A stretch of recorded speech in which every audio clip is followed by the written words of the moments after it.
in conclusion, what is your analysis for the prospects of the African continent, and how does it affect its people? Well, I'm very positive about African countries. I'm positive because you have a lot of people like me who are driven by the desire that Africans can do better and that African countries can be prosperous and can prosper. And so there's a larger issue that this book also represents.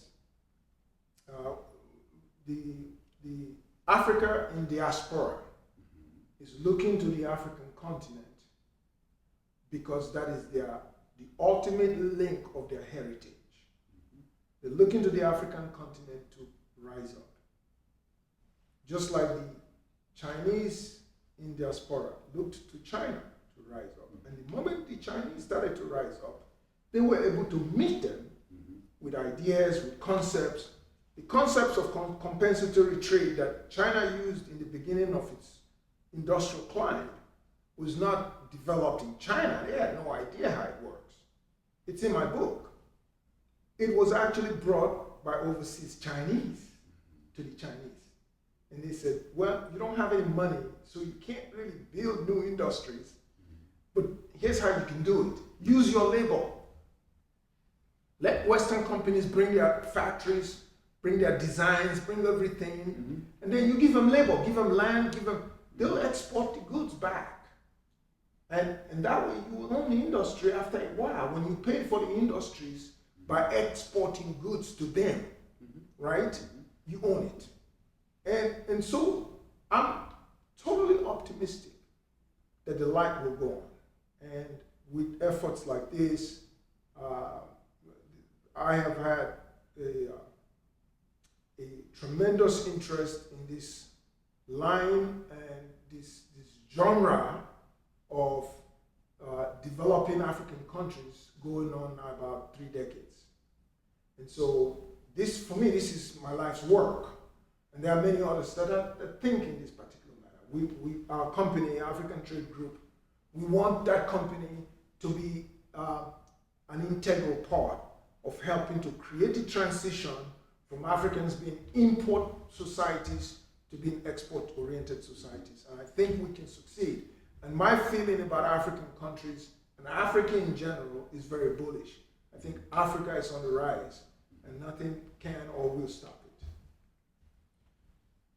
Well, Mr. Achille, you kind of began to answer my last question for you. You are the president of African Trade Group. So I put to you a very simple question.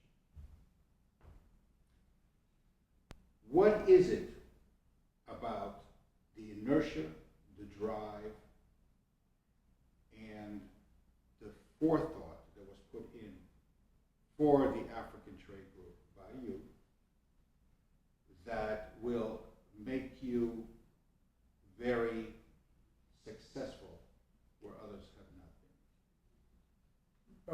been? Well, you can't say others have not been. There've been. There's a part of your premise that I accept. Okay. To the degree that Africans have not transitioned from being exporters of raw material into exporters of finished goods, it's not been a success. The difference in how we want to approach it is that I wrote the book for 2 reasons. One, which we've been talking about at great lengths. Then the other is the actualization of the ideas in the book. So African Trade Group is part of the second reason, which is the actualization of some of the ideas. We plan to open offices in every African country. And through both education, we will work with the governments and cooperate with the existing manufacturing and commerce structures in each country.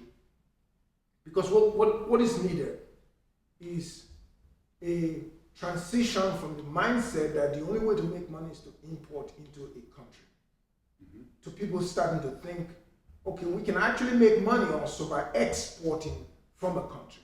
So it starts from the government. The government needs to begin to train its citizens to understand that in order to become prosperous, you just don't sell to your local market. You want to sell to the world, which is a much bigger market than your local market.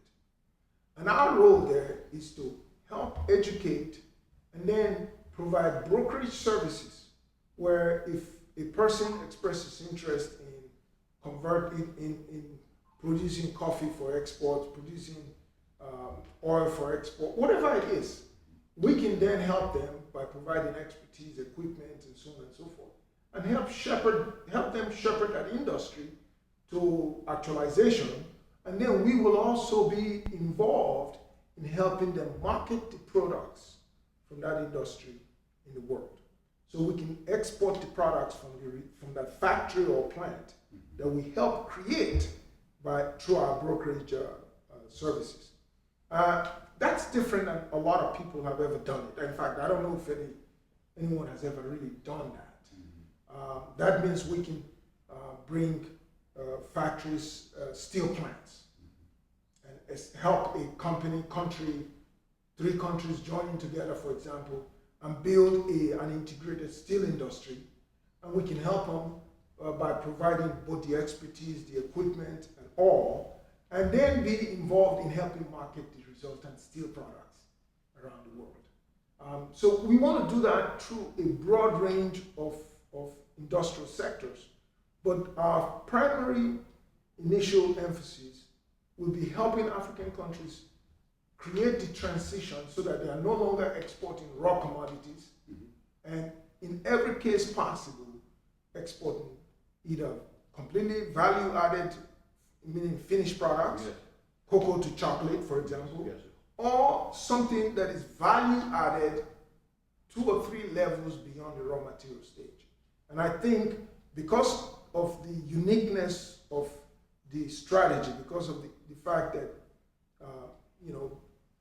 the book lends us some credibility because we've delved into this topic at great lengths. So nobody can say that we're representing something that we don't know about.